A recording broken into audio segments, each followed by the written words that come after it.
দেখুন, আমরা যে 4-5 দিন আগে যে অফারটা নিয়ে এমআর বাইক শপ থেকে ছেড়েছিলাম, সেই অফারটা কাস্টমারদেরকে আমরা দিয়ে থাকছি কিনা আজকে দেখুন। একটা গাড়ি দিলাম, গাড়ির সঙ্গে সেই 7খানা গিফট কাস্টমারের হাতে আমরা উপহার হিসাবে তুলে দিলাম। গিফটগুলো দাও তো একটা একটা করে। এই যে সুন্দর একটা সেট, একটা দ্বিতীয় গিফট, একটা হটপট,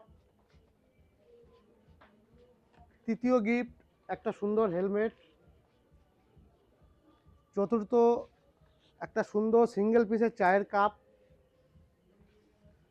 পঞ্চম আপনার গাড়ির সিট কভার, শর্ত চাবি ঋণ, অষ্টম একটা ব্যাগ দাও এমআর বাইক শপে। এই এমআর বাইক শপ থেকে একটা সুন্দর ব্যাগ। তাহলে আমরা কাস্টমারদেরকে যেটা বলেছিলাম সেটা কাস্টমারদের কিন্তু দিয়ে রাখছি। এই 8খানা গিফট প্রত্যেকটা কাস্টমার ঈদের জন্য যদি কেউ গাড়ি নেয়, এই 8খানা গিফট সবাই পেয়ে যাবেন আমাদের এমআর বাইক শপ থেকে।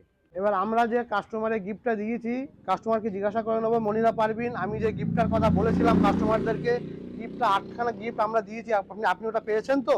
জি, একদম পেয়েছি। আমি তাহলে ক্যামেরাতেই বলে দিচ্ছি, আমি 8খানা গিফটও পেয়েছি এবং এর পাশাপাশি আমি ডিসকাউন্টও পেয়েছি। আমরা, হ্যাঁ, তো আমরা যে সবাইকে রিকোয়েস্ট করব, অবশ্যই এই রমজান মান্থে আসুন এবং ঈদ স্পেশালে কেনাকাটা করুন এবং 8টা গিফট আইটেমস পেয়ে যান, এর পাশাপাশি ভরে ভরে ডিসকাউন্টস।